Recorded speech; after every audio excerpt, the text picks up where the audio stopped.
भील प्रदेश times news channel में आपका स्वागत है।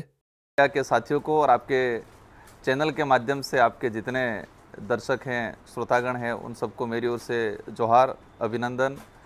बहुत लंबे समय बाद भारत आदिवासी पार्टी की तरफ से प्रेस कॉन्फ्रेंस की जा रही है। हम हालांकि छोटे छोटे कार्यक्रमों में कहीं न कहीं बाइट या कहीं न कहीं बयानबाजी ज़रूर हो जाती थी, लेकिन लंबे समय के बाद यह माना जाए कि विधानसभा 2023 और लोकसभा चुनाव के बाद पहली बार मीडिया के सामने हम सामूहिक रूप से रूबरू हो रहे हैं। रूबरू होने का मुख्य वजह ये रहा कि जिस तरह से पूरे राजस्थान के अंदर विधानसभा चुनाव से पहले भाजपा ने माहौल बनाया था कि डबल इंजन की सरकार बनाएंगे और डबल इंजन की सरकार में सारे काम फटाफट होंगे, विकास तेज़ी से दौड़ेगा, एक गति पकड़ेगा, इस तरह से एक माहौल बनाया था। और जैसे विधानसभा चुनाव हुए, राजस्थान के अंदर भजनलाल जी की सरकार बनी और विशेषकर चर्चा में है पर्ची की सरकार। लेकिन सरकार जिस दिन से बनी है उस दिन से सरकार को या सरकार चलाने वालों को समझ में नहीं आ रहा है कि ये हम किस पद पे बैठ गए हैं, इस पद का निर्वहन कैसे करना है। ना तो मुख्यमंत्री जी को समझ में आ रहा है, ना ही उनके जो मिनिस्टर हैं, इन मिनिस्टरों को भी समझ में नहीं आ रहा है कि हम कौन हैं, हमें क्या करना चाहिए। वहीं से हम सीधा हमारे शेड्यूल एरिया पे आ जाते हैं और शेड्यूल एरिया में हमारे 2 मिनिस्टर बनाए हैं, टीएडी मिनिस्टर बनाए हैं और एक राजस्व मंत्री बनाए हैं। अच्छी बात है कि आदिवासी इलाके से 2 मंत्रियों को बनाया है। हमें भी आशा थी, भले हम विपक्ष में थे, लेकिन इस क्षेत्र को लेके कुछ अच्छा काम करेंगे। लेकिन आज ये 8-10 महीने होने आ गए और जिस तरह से उनका जो रवैया रहा है, उनके डिपार्टमेंट के मंत्री कम नज़र आते हैं। ये एज ए पार्टी के प्रवक्ता या पार्टी के कार्यकर्ता के रूप में ज़्यादा काम कर रहे हैं। उनके डिपार्टमेंट में क्या हो रहा है उनको कोई पता नहीं है। एज ए पार्टी पर प्रचारक के रूप में वर्तमान में काम कर रहे हैं और डिपार्टमेंट के अंदर अधिकारी वर्ग एक चूहे की तरह पूरे डिपार्टमेंट को करतने का काम कर रहे हैं। लेटेस्ट एक न्यूज़ आई थी टीएडी डिपार्टमेंट के अंदर, जिस तरह से सामग्री का बंटवारा हो रहा है।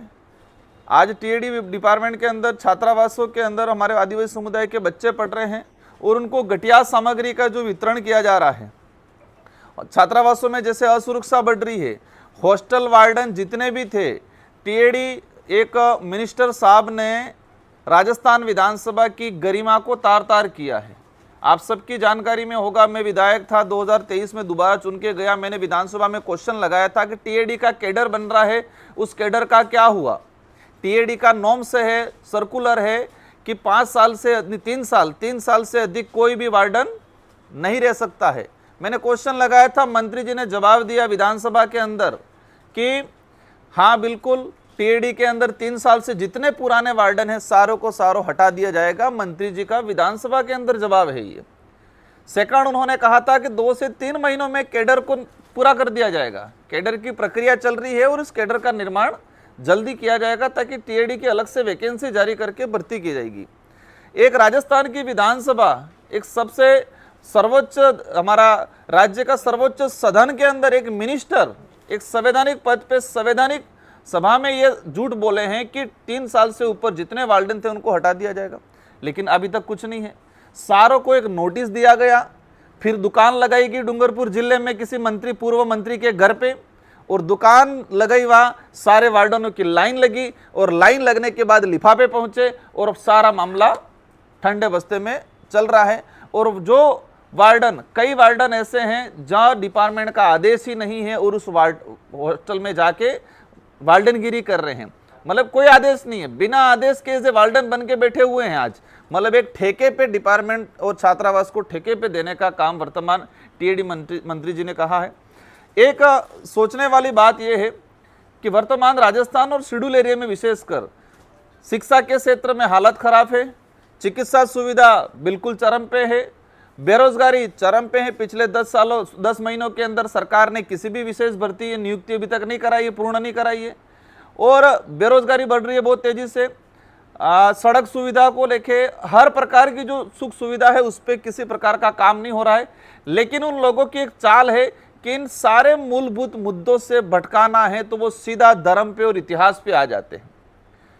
हमें जहाँ तक लगता है कि टीएडी मिनिस्टर और साथ ही हमारे उदयपुर के सांसद माननीय मन्नालाल जी, इन दोनों को आदिवासियों का इतिहास और आदिवासियों के हक अधिकार खत्म करने के लिए बनाया है, ऐसा महसूस हो रहा है।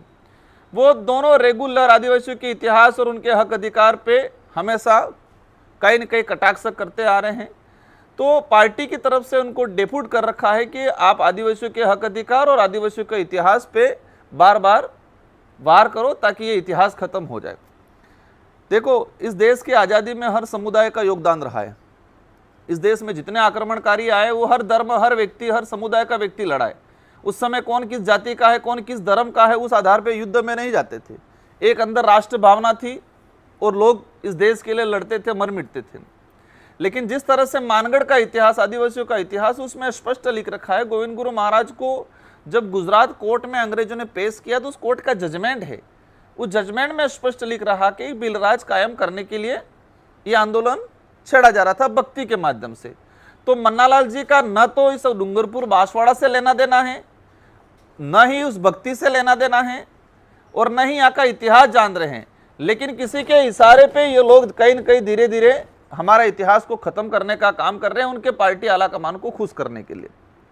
राणा पूजा भील की जयंती कल हुई, पूरे देश में धूमधाम से मनाई, आदिवासी समुदाय ने भी मनाया, अन्य ने भी मनाया।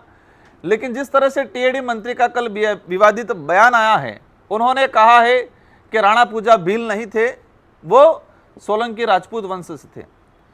एक इतिहास को खत्म करने का काम कर रहे हैं। सबको पता है ऐतिहासिक पृष्ठभूमि के आधार पे उनके वंशज भी हैं, लेकिन जिस तरह से मॉडिफाई करके किसी विशेष संगठन के द्वारा उनको पोषित किया जाता है मानसिक रूप से, और वो ऐसे बयानबाजी करते हैं क्योंकि उनको वोट बैंक का डर है, उनको राजनीति का डर है। तो राणा पूजा के बारे में जिस तरह से उन्होंने गलत कमेंट किए हैं, उसको लेके पूरे आदिवासी समुदाय और साथ ही अन्य समुदाय में भी ये एक आक्रोश पैदा हुआ है। एक राज चिन्ह, मेवाड़ का राज चिन्ह में स्पष्ट लिख रखा है। एक तरफ भील राणा पूजा की तस्वीर है, दूसरी तरफ महाराणा प्रताप की तस्वीर है। लेकिन जिस तरह से उन्होंने इतिहास को मरोड़ने का काम किया है, उसको लेके पूरे आदिवासी समुदाय में आक्रोश है, और आने वाले वक्त में उनको अवश्य कहीं न कहीं मतलब मुंह की खानी पड़ेगी। एक डूंगरपुर जिले का विशेष मुद्दा है, केंद्र सरकार ने जल जीवन मिशन योजना शुरू की। उन्होंने टारगेट रखा कि 2022 तक घर घर नल पहुंचाएंगे। जल जीवन मिशन शुरू किया और 2022 तक घर घर मिशन पहुंचाएंगे। हम भी समझते हैं कि कोई भी टारगेट होता है, जरूरी नहीं है कि वो उस समय में 2 साल 3 साल लेट भी होते हैं। लेकिन आज 2024 आया, डूंगरपुर जिले में 15% भी घर घर जल जीवन मिशन योजना सफल नहीं हुई है। मैंने लोकसभा के अंदर क्वेश्चन निकाल के क्वेश्चन लगा के डिटेल निकाला है कि आदिवासी बाहुल्य क्षेत्र में, शेड्यूल एरिया में वो 18% के आसपास है, पूरे शेड्यूल एरिया में। मतलब उनकी जो स्कीम थी वो 85% असफल हुई है। हमने करेड़ा प्रोजेक्ट सैंक्शन करवाया था पिछली सरकार में, 886 करोड़ का करेड़ा प्रोजेक्ट, जो पूरी 84 विधानसभा, साथ ही डूंगरपुर का और गलियागुट का, मतलब 3 विधानसभा का कुछ हिस्सा कवर हो रहा था। प्रोजेक्ट सैंक्शन हो गया, प्रोजेक्ट का टेंडर लग गया। टेंडर लगने के बाद सरकार बदली और सरकार ने इस प्रोजेक्ट पे आज रोक लगा दी है। एक तरफ कह रही है घर घर जल जीवन मिशन पहुंचाएंगे, अभी दोबारा टेंडर लगा, टेंडर ओपन नहीं कर रही है गवर्नमेंट। मतलब ये क्लियर है कि ये लोग कहीं न कहीं सिर्फ धर्म की राजनीति पे, विकास का सिर्फ छोला पहनते हैं। और विकास में जो काम, मैंने प्रोजेक्ट सैंक्शन करवाया करेड़ा का पूर्व मुख्यमंत्री जी से, सब कुछ हो गया है, लेकिन ये टेंडर ओपन, अभी रीटेंडर जो लगा है उसको ओपन करके वर्क ऑर्डर देने का काम नहीं कर रहे हैं। और अभी 84 में उपचुनाव के लिए आ रहे हैं। 84 की जनता तैयार है कि राजकुमार रोत ने, पूर्व सरकार ने जो प्रोजेक्ट सैंक्शन करवाया था, उस प्रोजेक्ट को बीजेपी ने रोक लगाया है, तो बीजेपी पे भी यहाँ पे रोक लगेगी। और जितने वोट से पीछे 2023 में हारे थे, उससे ज्यादा संख्या से और हारेंगे। लेकिन उनको पता नहीं है, उनको लगता है कि हम धर्म की राजनीति के नाम से चुनाव जीत जाएंगे। साथियों, एक डूंगरपुर जिले ही नहीं, पूरे राजस्थान में एक बड़ा इशू चल रहा है। पिछले 5 सालों में जितने विद्यालय क्रमोन्नत हुए, 8वीं से 10वीं बनाया, 10वीं से 12वीं बना, उस विद्यालय में क्लास शुरू हुआ, एडमिशन जरूर हुआ, लेकिन वो पद, टीचर का पद, सेकंड ग्रेड टीचर और व्याख्याता का पद आज तक क्रिएट नहीं किया गया है। अभी सरकार ने पिछला 10 महीने हो गए, 10 महीने होने आ गए, उन पदों का क्रिएट नहीं हुआ है। डूंगरपुर जिले में ऐसे कई विद्यालय हैं और मेरी जानकारी में 100 से 150 सेकंड ग्रेड और व्याख्याता के पद हैं जो गवर्नमेंट क्रिएट नहीं कर रही है। क्रिएट नहीं करने के पीछे मूल रीजन क्या है? क्योंकि पद रिक्त बताएगा, जैसे क्रिएट करेंगे तो पद रिक्त बताएगा। तो गवर्नमेंट नहीं चाहती है कि हमारी पोल खुले, इसलिए जो मतलब क्रमोन्नत जो विद्यालय थे उन विद्यालयों में पद क्रिएट करने का वर्तमान गवर्नमेंट में कोई काम नहीं किया गया है। एक लंबे समय से डिमांड चल रही है ग्रामीण इलाकों के अंदर, और ग्रामीण परिवेश कहीं न कहीं रोजगार नरेगा पे डिपेंड रहता है। हर परिवार, कहीं न कहीं जो गरीब परिवार है वो रोजगार गारंटी में निर्भर रहता है।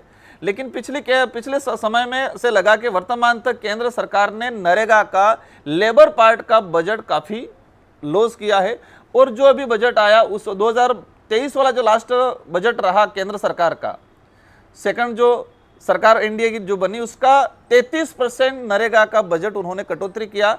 और आज भी डूंगरपुर जिले में नरेगा में 3-3, 4-4 महीने हो गए नरेगा का लेबर का पैसा नहीं आ रहा है। छात्रवृत्ति के लिए आंदोलन कर रहे हैं बच्चे, 3-3 साल हो गए, छात्रवृत्ति नहीं आ रही है।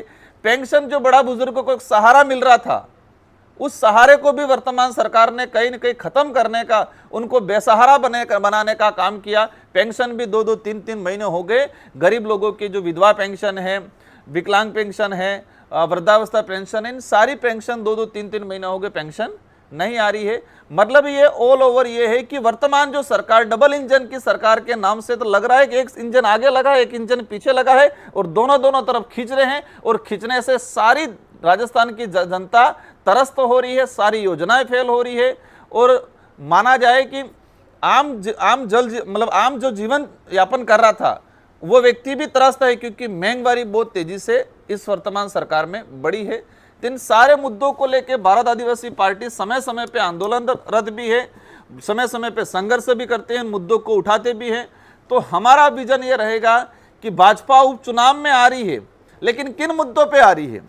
और उपचुनाव की बात स्टार्ट करते हैं तो भाजपा ने पहले ही हार मान ली है सभी सीटों पे, भाजपा ने पहले ही हार मान ली है, क्योंकि नॉर्म से रहता है कि जो विधायक चुना जाता है और विधायक पद पे रहते हुए सांसद चुनाव लड़ता है तो उसका 1 साल का बजट रिलीज कर दिया जाता है।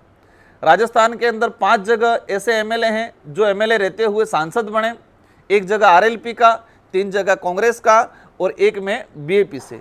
तो 5 जगह वर्तमान सरकार ने एमएलए कोटे पे बैन लगा दिया है।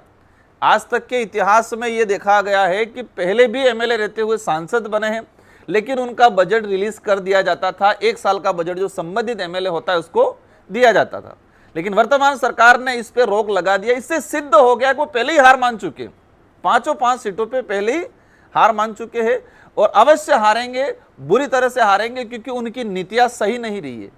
आम जनता को कौन सी पार्टी, कौन नेता, वो लेना देना नहीं है। आम जनता को मूलभूत सुविधाओं से, पारदर्शिता से डिपार्टमेंट के अधिकारी काम करे, और गवर्नमेंट की जो स्कीम है, भले किसी भी गवर्नमेंट की हो, उस स्कीम धरातल पे पहुंचे। लेकिन वर्तमान सरकार को समझ में ही नहीं आ रहा है, और एक तानाशाही रवैये से और अधिकारी वर्ग कहीं न कहीं भ्रष्टाचार की जोरदार तरीके से वो चूहे की तरह कूदने का पूरे डिपार्टमेंटों को काम कर रहे हैं। इन समस्त मुद्दों को लेकर भारत आदिवासी पार्टी के हमारे राष्ट्रीय सदस्य भाई विधायक जी और जिला अध्यक्ष जी, हम सब ने मिलकर प्रेस कॉन्फ्रेंस का आयोजन किया था, और हमने आपके माध्यम से मैसेज पहुंचाना चाह रहे हैं कि विधानसभा उपचुनावों में अगर आना है तो वास्तविक आपकी गलतियां जो है उसको स्वीकार किया है, स्वीकार करें, और जिस तरह से डिपार्टमेंट में डूंगरपुर जिले, बांसवाड़ा जिलों में जो भ्रष्टाचार हो रहा है उसको रोके, और गलती स्वीकार करके आए तो जनता कहीं न कहीं थोड़ा बहुत स्वीकार करेगी। बाकी बहुत बुरी तरह से ये लोग हारने वाले हैं। ज्यादा हो गया? Subscribe now and press the bell icon. Never miss an update.